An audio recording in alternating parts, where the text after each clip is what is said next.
Mesdames, Mesdemoiselles, Messieurs, bonsoir et bienvenue aux séries éliminatoires de la Coupe Stanley.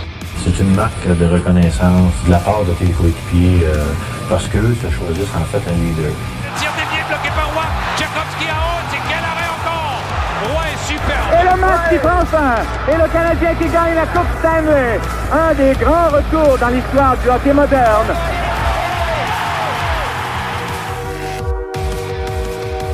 Bienvenue tout le monde dans ce nouvel épisode du podcast Les Glorieux. Je vais gagner ton animateur et cette semaine, je suis très heureux de recevoir, je me trouve chanceux qu'il ait accepté l'invitation. Il a trouvé du temps en plus dans une semaine très chargée du côté de l'actualité chez les Sénateurs d'Ottawa. J'ai la chance de recevoir Sylvain Saint-Laurent, ancien journaliste du journal Le Droit dans la région de Gatineau, Ottawa, et maintenant directeur des communications pour les Sénateurs d'Ottawa. Bonjour Sylvain. Ben salut. Comme je disais, très content que tu aies accepté l'invitation. Atteindre les gens de la Ligue nationale, c'est pas toujours simple. Et toi, tu as accepté d'emblée l'invitation, puis ça a été super simple de faire le contact avec toi. Donc, je te remercie déjà pour le temps que tu nous offres aujourd'hui sur le podcast. Ben non, pas du tout.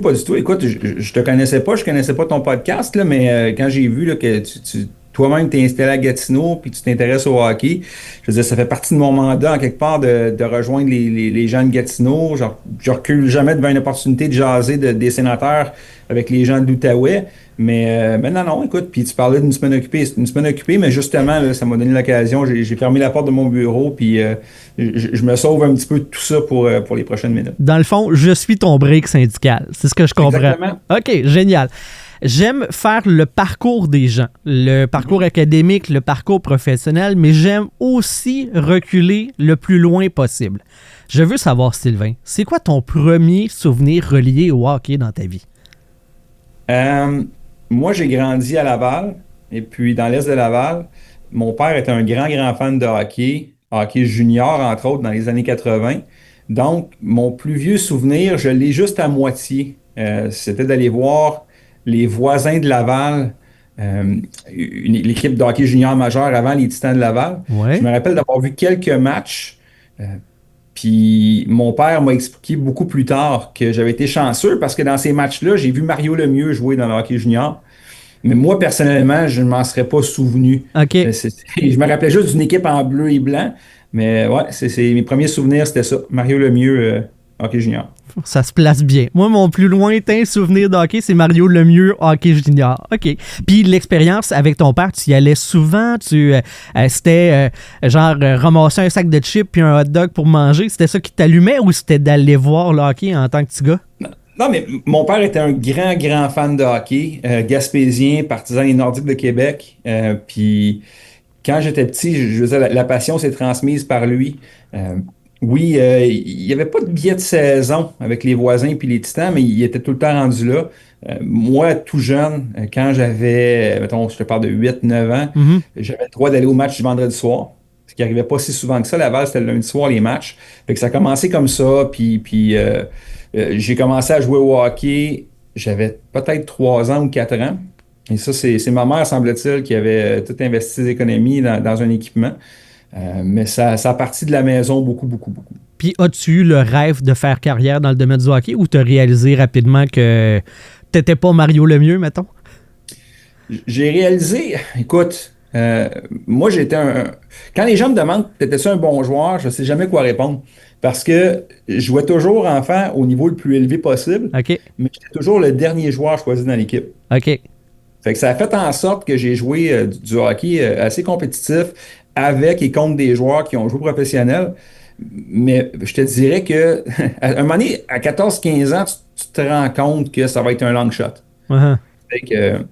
Fait que oui, tu sais, je me suis fait à croire que je pouvais jouer tant et aussi longtemps que je montais, mais il y a une partie de moi qui me disait que tu sais, il faudrait que je me trouve un plan B si je voulais gagner ma vie dans le monde du hockey. Aurais-tu préféré d'être le meilleur d'une catégorie plus faible? T'sais, parce que là, d'être le moins bon d'une catégorie plus fort, c'est pas le même temps de jeu, c'est pas les mêmes opportunités, c'est pas les mêmes réussites dans les matchs. Là.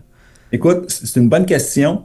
Je regrette rien. Je regrette rien parce que ça m'a permis d'aller au bout de mon talent. Puis aussi, j'ai appris des choses dans mes dernières années. Là, c'était pas toujours des belles expériences sur le moment, mais quand j'y repense aujourd'hui, ça m'a préparé à ce que je suis devenu plus tard. Fait que je regrette rien, mais en même temps, moi, j'ai une adolescente là, qui joue au hockey féminin, puis elle se retrouve un peu dans les mêmes situations que moi. Je veux dire, tu sais, des fois, tu sais, c'est à la limite. Est-ce que ce serait la moins bonne joueuse d'une catégorie ou la plus forte dans l'autre? Et puis, je ne recommande pas nécessairement de faire le choix d'être la dernière joueuse prise dans son équipe. Dans les invités que j'ai eus, j'ai beaucoup eu de journalistes, j'ai eu des dirigeants, j'ai eu un petit peu de plein de profils, mais un fil conducteur, parce que j'ai un background aussi en communication comme animateur de radio, c'est d'avoir été journaliste, d'avoir fait des études en communication. Et ATM est partout. Donc, la formation Arts et technologies des médias de Jonquière, il y a tellement de gens qui travaillent dans le domaine du hockey qui partent de là.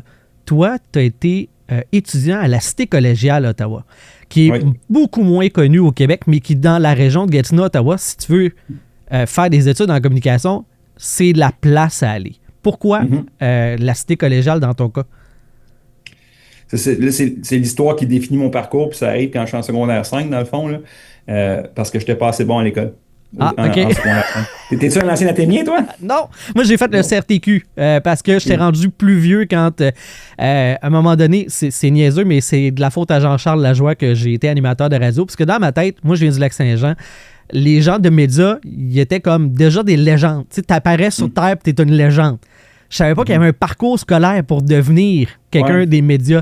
Puis à un moment donné, j'ai fait, à 20 ans, 21 ans, j'étais rendu trop vieux, puis je fais comme, je veux être dans les médias, puis la formation la plus rapide pour y avoir accès, c'était le CRTQ qui était en 1 an. Fait que je suis allé faire ça, ce qui est toute la formation académique de cégep sans les cours à côté. Fait que moi, j'ai pas fait de philo, j'ai pas fait d'anglais, j'ai pas fait de maths de cégep. J'étais directement au micro. Mais c'est ça. Puis ATM, j'avais pas les notes non plus. Fait que... Mais c'est ça, regarde, d'abord, nos parcours se ressemblent. Ça veut dire, là, moi, c'était un peu le même principe. D'abord, j'ai su, là, je pense que j'avais 11 ans. Je te disais que je voulais jouer au hockey, puis oui, j'avais le cœur gros comme l'aréna, mais en même temps, vers 11-12 ans, en regardant dans ses comptes, c'est wow, ça a donc bien l'air le fun d'être journaliste sportif. Fait que, assez tôt, j'ai dit que je voulais être journaliste, puis je me conditionnais à ça tout le long de mon secondaire. Je n'étais pas l'étudiant le plus assidu. ATM est contingenté. Je sais pas. Écoute, d'après moi, là, quand que la réponse est rentrée, je devais être sur le bord de la ligne quand même, puis j'ai été refusé. Là, j'avais 2 choix à ce moment-là. Soit, j'avais un ami, en fait, j'avais 2 amis avec moi au secondaire qui avaient été refusés eux aussi en ATM. Puis, on pouvait soit, dans le fond, aller au cégep, dans un cégep à Montréal, un tronc commun, puis essayer de ramasser des meilleures notes pour ensuite retourner en ATM. Ouais. Mais moi, j'étais tellement motivé, un peu comme toi, je voulais faire du journalisme. Tout le reste ne m'intéressait pas. Puis j'ai vu qu'il y avait un programme à Ottawa en français, collégial. J'ai dit, sais-tu quoi? Je disais à mes parents, je veux essayer ça. J'ai envie d'essayer. Mais tu sais, en même temps, là, j'ai 17 ans, j'ai aucune expérience de la vie. Fait que c'était vraiment juste un petit gars qui voulait écrire des articles de sport, qui était allé à l'école en journaliste sportif. En journaliste, point. Mais aujourd'hui, quand j'y repense, si là, j'avais été accepté à Jonquière, si maintenant j'avais 2 points de plus de pourcentage à ma moyenne générale, puis que je suis allé au cégep de Jonquière, au bout de 3 ans, où est-ce que je serais allé? Est-ce que je serais allé travailler au Nouveau-Brunswick, à Québec, en Abitibi? Je ne le sais pas. Mais je suis pas mal certain que je ne serais pas venu en Outaouais, parce que ça, c'est la chasse gardée de la cité. Ouais. Fait que je n'aurais pas été embauché dans un journal francophone qui avait un beat de hockey. Je n'aurais pas ramassé le beat du hockey professionnel. Donc, de là, je ne me serais pas ramassé à RDS. Fait que, dans le fond, toute ma carrière part d'un échec, du fait que je n'ai pas été accepté au collégien. C'est quand même incroyable. J'ai reçu Éric Oziel qui a joué dans l'Ancien Compte. Puis quand il a passé le casting pour avoir son rôle de Mac Templeton, ça a parti d'un mensonge. Genre, oui, je suis un joueur de hockey. Puis il n'était pas un joueur de hockey, mais il l'a dit. Puis après ça, il a fallu qu'il assume dans le casting. Puis il a été comédien. Puis là, il fait de la radio. Il était dans les médias. Tout ça part d'un petit moment qui, après ça, l'effet domino de toute la vie. Fait que toi, t'es l'exemple aussi de... C'est fou comment est-ce que des petits éléments peuvent venir complètement chambarder ton parcours de vie. Là.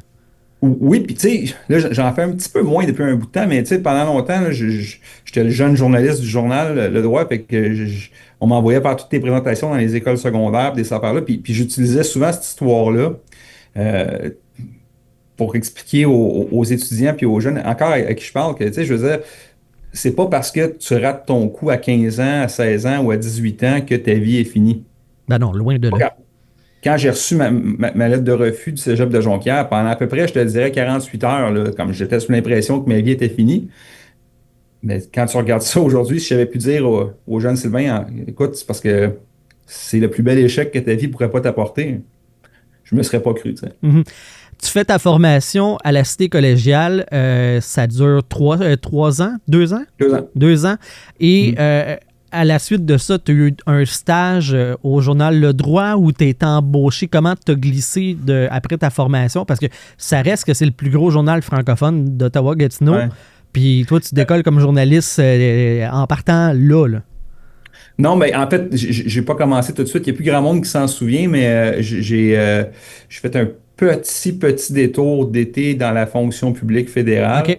Après, par un coup de luck. Après ça, mais ça m'a permis de rester à Ottawa au lieu de partir pendant un été. Puis pendant que j'étais là, il y a eu une offre d'emploi dans un minuscule journal francophone dans l'Est d'Ottawa, un hebdomadaire à l'époque, qui me payait, écoute, 240 brut par semaine. Je vivais sous le seuil de la pauvreté. J'aurais fait plus d'argent à travailler chez McDo, mais j'ai commencé là au mois de septembre. Puis j'étais là 7 ou 8 mois, mais ça a été juste que ça me prenait parce que un jour, il y a un journaliste du droit qui était un de mes anciens profs à la Cité qui est passé dans le coin là où je travaillais, dans l'Est d'Ottawa. Il a vu le petit journal qui traînait sur un coin de table, il l'a ouvert. Il dit Hey, Sylvain est rendu ici, puis il s'est mis à lire des textes. Oh, il s'est amélioré dans la dernière année depuis que j'ai enseigné. Fait qu'il m'a appelé, il dit on a besoin de pigistes, de remplaçants, ça te tenterait-tu de venir travailler au droit avec nous autres? Et j'ai commencé, comme je te disais, vu que je travaillais pour 240 pièces par semaine, je prenais tout ce qui m'était offert. Fait que j'ai commencé à faire de la pige un peu au droit, puis c'est comme ça que je suis rentré dans la salle des nouvelles. Ça te tenterait-tu d'avoir un salaire qui te permet d'avoir un logement et de te nourrir? Ouais, OK, j'embarque. Exactement ça. Fait que dans le fond, lui t'a donné ta première opportunité, mais après ça, il a quand même fallu que tu restes pas 27 ans dans un journal sans faire la job. Comment tu t'es démarqué? Comment tu t'as fait ta place au journal Le Droit? Mais tu sais, moi, c'était mon rêve. Aujourd'hui, ça a l'air d'une histoire en noir et blanc, là, mais tu sais, à l'époque, il y a 30 ans, tu voulais être journaliste, tu travaillais en télévision, à la radio ou pour un journal. Moi, c'était l'écrit qui m'intéressait. Fait que c'était mon rêve depuis que j'avais 11 ans. Fait que, écoute, je couchais au journal, là. Je rentrais le matin. Mettons que je travaillais du vendredi au dimanche une semaine. Ben, il n'y a pas une journée de la semaine où, par hasard, je ne rentrais pas dans la salle des nouvelles pour 5-10 minutes pour voir, hey, en passant, il n'y a pas quelque chose qui traînerait pour moi. Ce qui est un petit peu l'histoire, dans le fond. Tous les journalistes ou presque qui ont réussi dans ce domaine-là, c'est un peu ça qu'ils ont fait. Fait que je prenais tout ce qu'ils me donnaient. J'étais très, très, très loud dans la mesure où je disais à tout le monde que moi, mon objectif, c'était de me ramasser à la section des sports. Puis ça m'a pris 4 ans. OK. Pendant 4 ans, j'ai fait absolument tout sauf des sports ou à peu près pas de sport. Puis éventuellement, ben, j'ai eu mon ouverture. Puis pourquoi il ne te faisait pas confiance dans le domaine des sports ou c'était déjà attitré, temps plein, couvert par des journalistes qui étaient... Oui, c'est ça, exactement. Okay. Puis il n'y a pas beaucoup de postes disponibles dans le monde du sport, donc c'est très, très rare qu'il y ait des ouvertures. Quand il a fini par avoir une ouverture, on était 2. C'était une lutte sans merci. Moi puis Jean-François Plante. Pour vrai, là, on était comme... Pendant une couple de semaines, on n'était pas des amis. J'ai été chanceux. Je suis passé devant Jean-François pour ce poste-là. Puis après ça, lui, il a été obligé d'attendre quelques années de plus qu'il y ait eu une autre ouverture. Il est encore au journal Le Droit, si je ne me trompe pas. Non, on est partis en même temps. OK. Ouais. Ah bon. Je ferai signe à Jean-François. Oui, il va être content. Oui, hein? Donc, éventuellement, tu as été le boss de Jean-François, si je ne me trompe pas, en tant que chef du service des sports. Encore là, est-ce que vous avez arrêté d'être des amis pendant une couple de semaines? Ah non. Là, écoute, je te dis, moi et Jean-François, on est devenus devenus des amis par la suite, là, mais quand j'ai fait au sport, j'ai été attitré à la couverture des sénateurs presque en partant. OK. J'ai fait le beat des sénateurs à temps plein, c'est-à-dire à la maison, les voyages sur la route, puis tout le kit, pendant une bonne douzaine d'années, peut-être même un petit peu plus.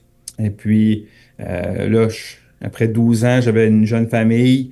Quand il y a eu le poste qui s'est affiché de chef de section, je trouvais que c'était une belle façon pour moi de continuer puis de garder un œil puis un pied partout, sans nécessairement passer toutes mes semaines au complet au Centre Canadien Tire.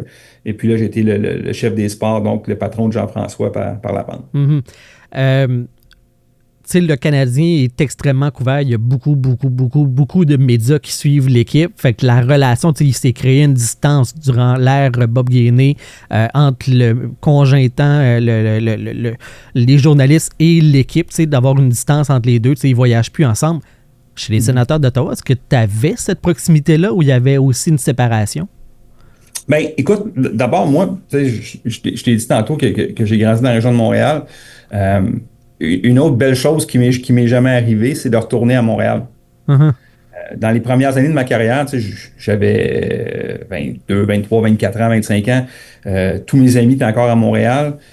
Puis j'avais juste dans la tête de travailler quelques années, puis après ça, de retourner travailler pour un plus grand journal dans une plus grande ville. Puis il y a eu quelques opportunités, mais à chaque fois, ce qui arrivait dans ces années-là, c'est qu'on me proposait de faire un pas en arrière, accepter une job moins intéressante à Montréal pour espérer remonter. Ouais. Puis à chaque fois, je n'étais pas capable de me résoudre à dire, OK, mais attends un peu, moi, je voyage dans l'avion d'une équipe de Ligue nationale, je vais partout, j'écris des articles tous les jours, puis là, est-ce que j'ai envie de lâcher ça pour un peut-être? Là, à ce moment-là, je ne l'ai pas fait. Puis, détour pour répondre à ta question, c'est la meilleure chose qui peut pas m'arriver parce que justement, la distance entre les médias de Montréal et le Canadien, je pense qu'à un moment donné, c'était inévitable parce qu'il y a tellement de gens dans le vestiaire, il y a tellement de gens qui couvrent le Canadien qu'à un moment donné, ça devient difficile à gérer. Tandis qu'à Ottawa, souvent, mettons sur la route, on pouvait être 5 ou 6 journalistes. Mm-hmm. À la maison, des fois 8, 10, pas plus. Fait que naturellement, il y a plus d'espace, il y a plus d'air dans le vestiaire. Fait que ça m'a permis justement d'avoir accès plus facilement aux joueurs, aux dirigeants d'une équipe. Puis je pense que ça a fait en sorte que je suis devenu un meilleur journaliste dans ces années-là. Mm-hmm. Est-ce que parce que là, maintenant, avec toi en plus à la direction des communications des sénateurs, on sent une volonté envers le marché francophone. Je veux que tu reviennes à l'époque quand tu étais journaliste. Est-ce que la couverture en français par le journal Le Droit, par toi, est-ce que c'était, je vais dire, bien vu à défaut d'avoir une meilleure expression, là, mais est-ce que tu avais les mêmes opportunités? Est-ce qu'on vous mettait sur un pied d'égalité sur la couverture de l'équipe? Oh oui, je veux dire, écoute, il n'y a jamais rien que j'ai voulu faire qui m'a été refusé parce que j'étais francophone. Okay. Non, au contraire, je pense que l'organisation voyait ça d'un bon œil, qu'il y a des journalistes francophones qui s'intéressaient à l'équipe. Peut-être que les efforts du marketing n'étaient peut-être pas toujours à la hauteur du côté québécois, mais en même temps, le fait que moi, j'étais là pour couvrir l'équipe au quotidien puis que j'en parlais pour eux autres, non, j'ai toujours été bien reçu. OK. Parce que tu sais, puis le but, c'est pas de dire que les sénateurs délaissaient ce marché-là, mais tu sais, peut-être qu'ils voyaient moins d'intérêt puis ça aurait pu influencer, mais tu me dis que non, tant mieux. Les sénateurs se battent avec deux gros marchés sur son propre territoire, avec les Maple Leafs puis avec le Canadien. On le sait, tu sais, au Centre Canadien Tire, quand ces deux équipes-là sont visiteurs, ils jouent presque local. En tant que média, comment ça affectait ton travail tout d'un coup de voir le contingent de journalistes de ces clubs-là venir dans les installations des sénateurs? Ben non, j'ai toujours eu des bonnes relations avec, particulièrement avec la gang de Montréal, dans le fond. Mm-hmm. Tu sais, moi, j'étais un peu comme toi, dans tu dis que tu sais, dans ta tête, un journaliste, un animateur, c'était une légende. Écoute, moi, quand j'ai commencé mon premier match au Centre Bell, je me souviens, c'était en 2004, j'avais 26 ans. Bon, autour de ça, 25-26 ans, écoute, moi, dans ma tête, tous les gens que je côtoyais, c'était des légendes. Fait que ça... Tu sais, j'ai été content quand j'ai senti que je commençais à être accepté par le groupe. Ça m'a aidé beaucoup ma confiance, puis ça m'a permis de continuer. Mais non, je veux dire, La plupart du temps, les journalistes de Montréal, de Toronto, quand ils viennent à Ottawa, ben, c'est pour couvrir le Canadien ou les Maple Leafs.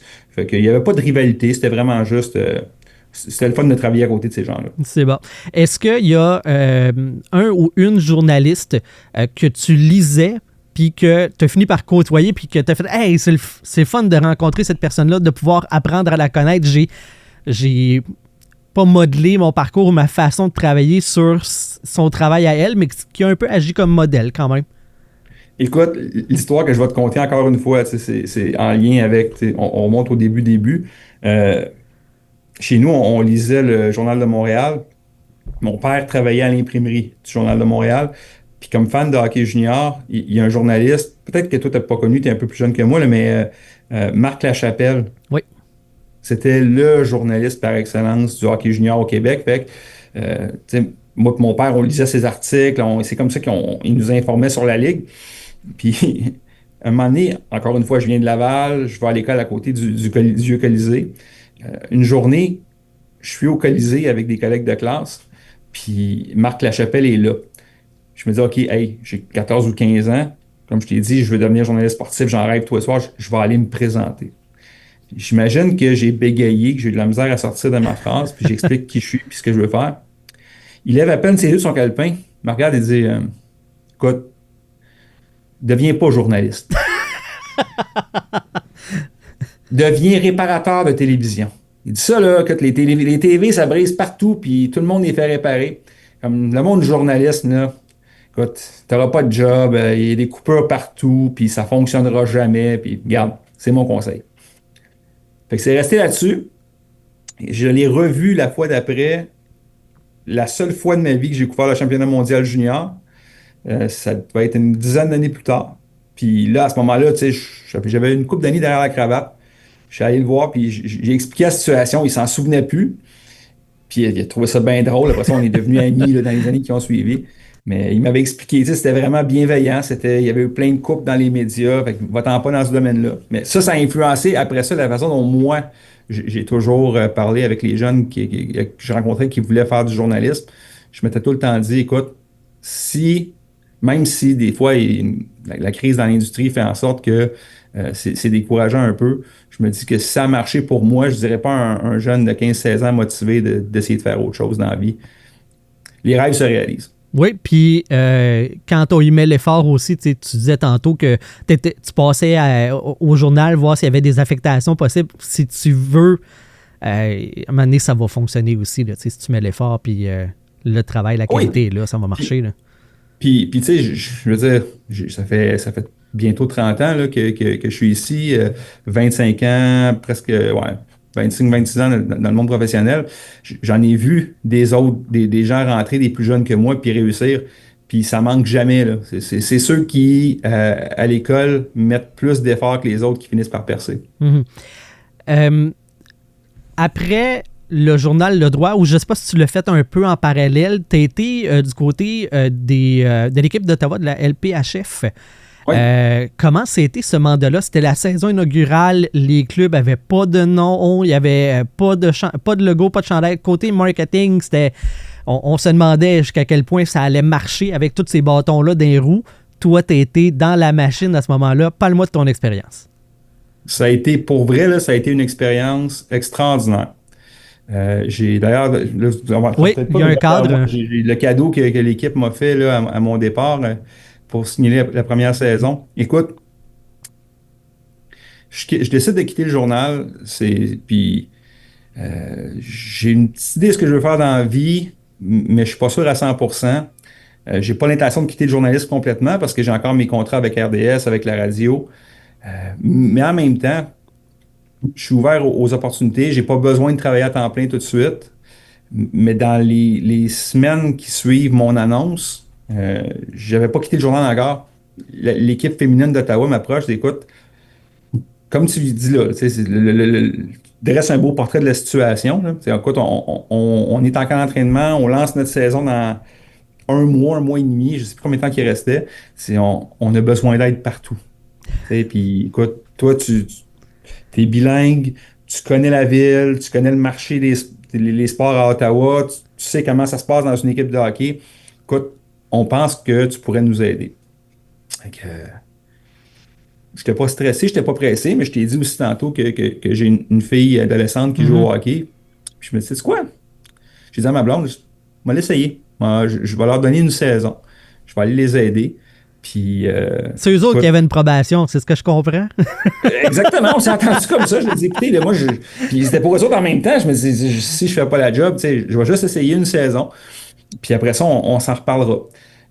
Puis, je veux dire, oui, c'est certain, là. Il y a plein d'affaires qui fonctionnaient tout croche parce que justement, on improvisait pratiquement au quotidien.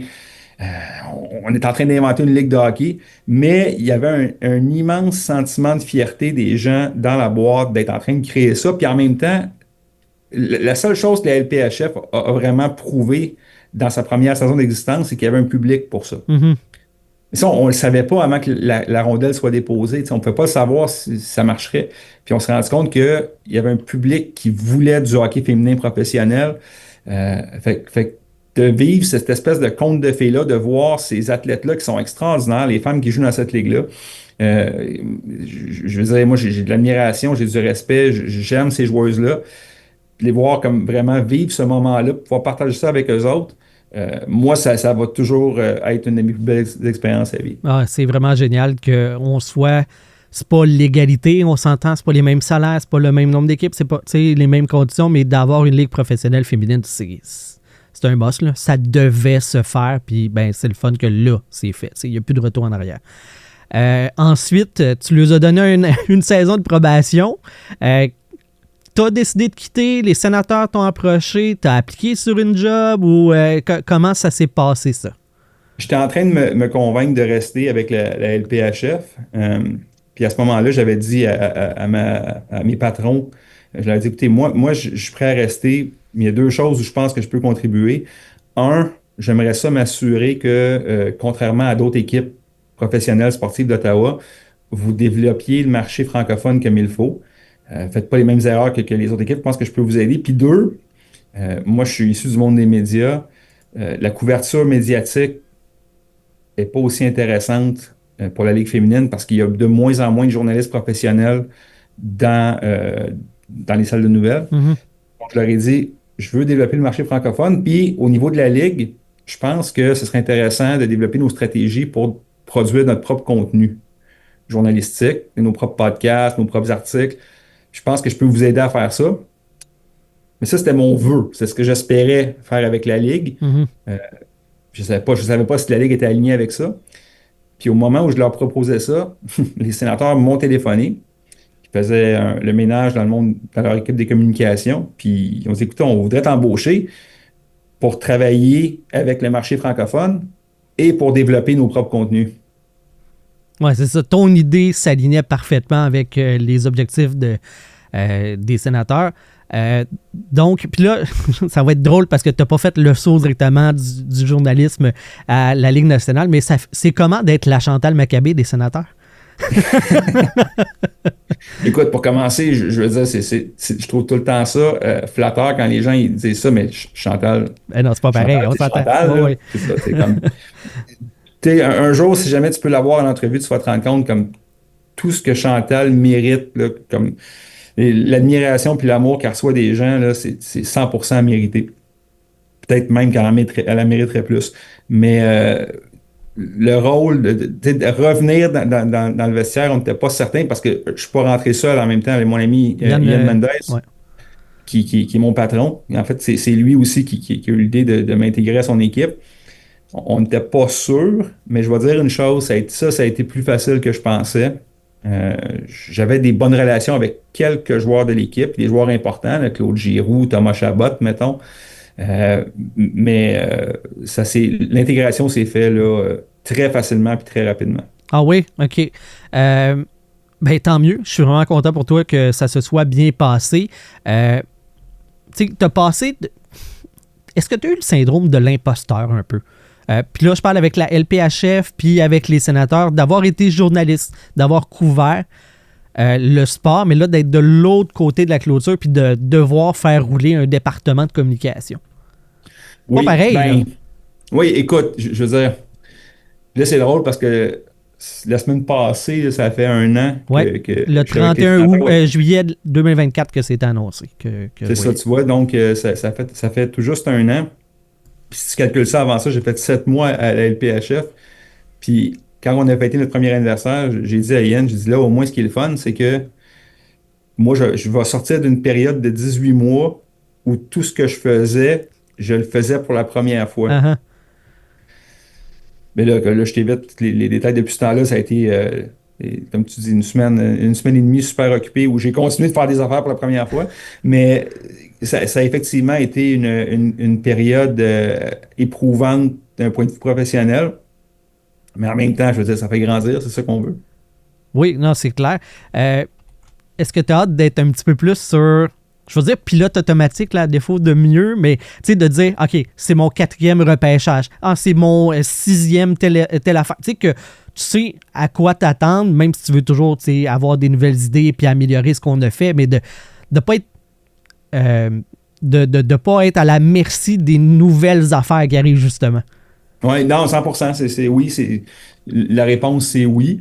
Comme je te dis, j'ai hâte de voir venir un peu plus les coups puis pouvoir anticiper. Là. Je vais me sentir plus confortable dans ma job.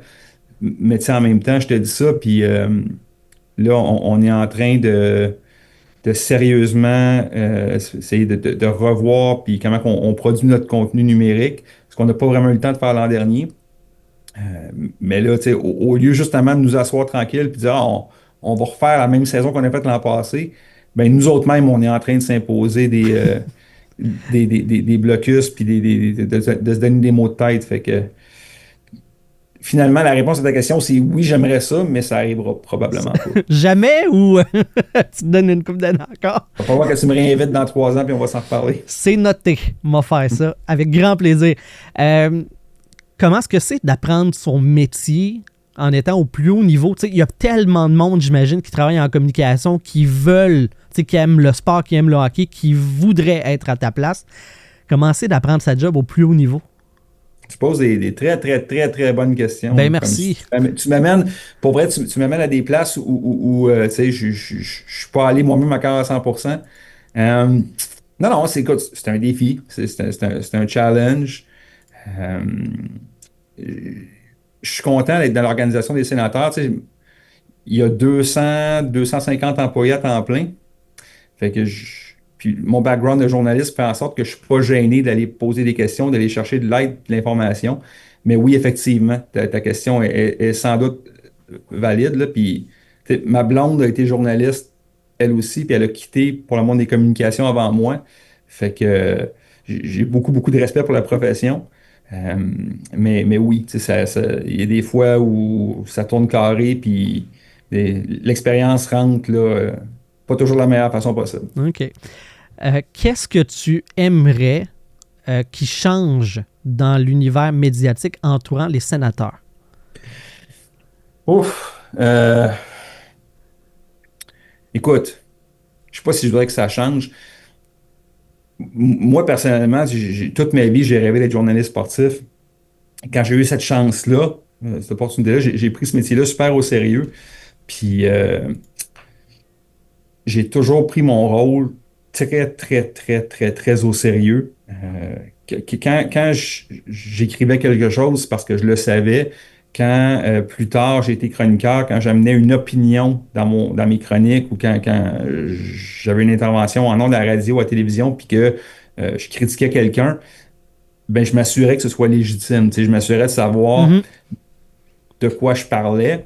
Je ne sais pas si je dirais jusqu'à dire que c'est des choses qui se perdent avec le temps, mais j'aimerais ça que les gens qui ont la chance de faire ce métier-là, aient la chance de le faire longtemps, puis 2, soient tous animés par ces mêmes motivations-là, puis aient tous à cœur, disons, la rigueur qu'il faut avoir pour faire ce métier-là.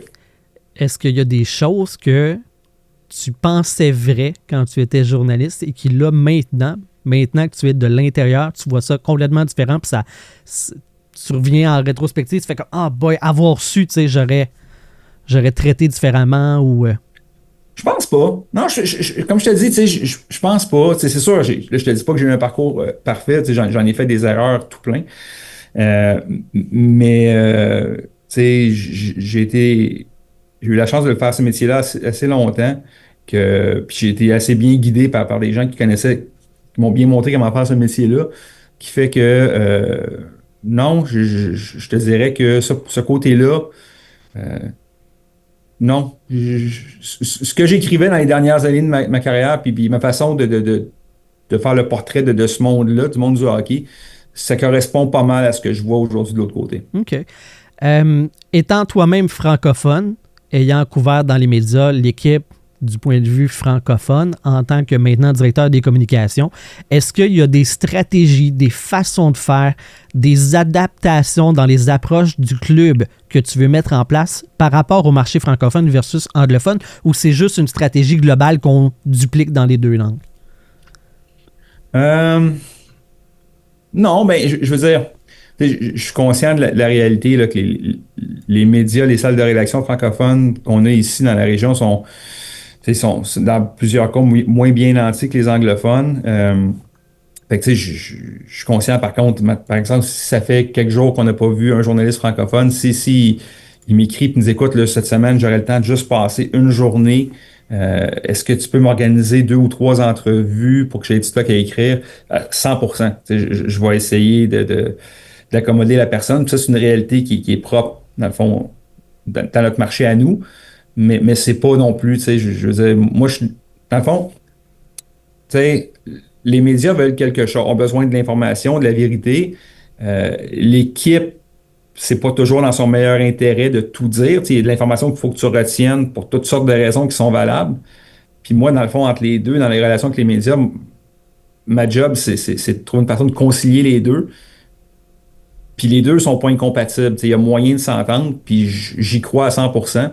Fait que non, je suis là sincèrement pour essayer d'aider les gens, les journalistes à avoir le meilleur accès qu'ils peuvent, puis avoir l'information qu'ils veulent. Puis aussi, en même temps, pour aider au maximum l'image de marque de l'organisation des sénateurs. Mm-hmm. Je disais d'entrée de jeu que c'est une grosse semaine pour les sénateurs d'Ottawa. Il y a eu 2 grosses annonces. La première, lundi, a été annoncé l'achat de 11 acres de terrain sur les plaines Le Breton. Toi, à quel point tu es impliqué dans ça? Comment est-ce que ça a été de gérer l'aspect com de cette annonce-là? Moi, très peu. Là. Moi, je suis dans la division des tâches. Je suis plus au jour le jour avec l'équipe de hockey. J'ai été un petit peu impliqué là, au niveau de la francisation de certains termes, fait que je suis un peu au courant de ce qui se passe, de ce qui se trame, mais c'est pas mon dossier prioritaire, mettons. OK. On entend les branches 2035 pour le premier match. Ça, c'est du oui-dire? Je regarde ton signe de tête, puis j'imagine non, que... Tantôt, je te parlais de l'importance de vérifier les choses avant d'aller en ondes, en entrevue radio. Ça, c'est dans le domaine de ne pas confirmer. C'est bon. Autre annonce qui a été faite aujourd'hui même, au moment où est-ce qu'on enregistre, les sénateurs d'Ottawa s'entendent pour 3 saisons avec le 104.7 Outaouais pour devenir diffuseur officiel, donc pré-saison, saison et série, une entente de 3 saisons. Il y avait déjà un diffuseur officiel, là, c'était Unique FM, qui est une radio communautaire. Qu'est-ce que ça va changer pour les sénateurs dans la dynamique avec les médias locaux? Est-ce qu'on parle de plus de disponibilité? En termes de couverture, est-ce que ça va changer quelque chose pour les amateurs? Puis pour le club? Ben, je veux dire, la bonne nouvelle, c'est que pour la première fois depuis longtemps, les sénateurs avaient des options. Je pense pas que ça a été le cas très souvent dans l'histoire de l'organisation. Puis moi, je vois ça comme une bonne nouvelle. Là. Ça veut dire que l'organisation est perçue différemment, est mieux perçue, puis qu'on est en train de gagner, prendre la vitesse, puis on est pris plus au sérieux. Donc, on avait à choisir entre 2 partenaires qui avaient... Les deux étaient intéressants pour nous. On a juste fait le pour et le contre, puis on a déterminé que... notre meilleur partenaire dans l'immédiat, puis dans le futur proche, c'était le 104.7. C'est bon. Et dernière petite question, puis là, c'est très champ gauche. On a vu EA Sports annoncer que les Ketchuk, donc Brady et Matthew, ainsi que leur père, Keith, allaient être sur la couverture. Donc, Brady étant le capitaine des Sénateurs, ça donne une vitrine. Sur le plan marketing, est-ce que les Sénateurs ont été impliqués ou ça se fait vraiment juste avec le joueur? Puis, est-ce que c'est là une opportunité marketing, de communication pour les Sénateurs cette saison? Ben, à 100%, je veux dire, on n'a pas été trop impliqués. Là, c'est EA Sports qui choisit son porte-parole ou ses porte-paroles, qui a choisi Brady, mais dans la même veine, Brady va être un des joueurs en vedette sur la série Amazon Face-Off cet hiver. C'est vrai. Écoute, en partant, avoir un joueur comme Brady Ketchuk dans notre équipe, c'est un cadeau du ciel là, pour des gens qui veulent mettre en marché une équipe. C'est un joueur de hockey extraordinaire qui est assez unique en son genre. Puis ensuite de ça, il y a une personnalité qui va avec ça. Puis il comprend l'importance de projeter une bonne image, puis de vendre l'équipe, puis le sport aux partisans. Donc, non, on n'a pas un grand rôle à jouer, mais c'est certain que pour nous, c'est une belle visibilité. Allez-vous faire la journée du lancement, une soirée spéciale avec Brady qui signe des copies? Moi, je te donne des idées gratis de même, là. Ah non, écoute, écoute, je peux pas rien dévoiler pour l'instant, mais restez à l'écoute. On verra, écoute. Honnêtement, te dire à quel point la saison est bien lancée. Tu as vu derrière moi, je suis dans mon bureau, j'ai mon cadeau de la LPHF, mais sur l'autre mur, j'ai mon calendrier du mois de septembre. Puis il va s'en passer des choses avec les Sénateurs dans les prochaines semaines. À suivre chez les Sénateurs. Un gros merci, Sylvain, pour ton temps aujourd'hui, d'être passé sur le podcast Les Glorieux, d'avoir pris une pause dans ta journée pour venir jaser de ton parcours puis des Sénateurs. J'ai énormément apprécié. Puis un gros merci pour ton ouverture. Ça fait plaisir.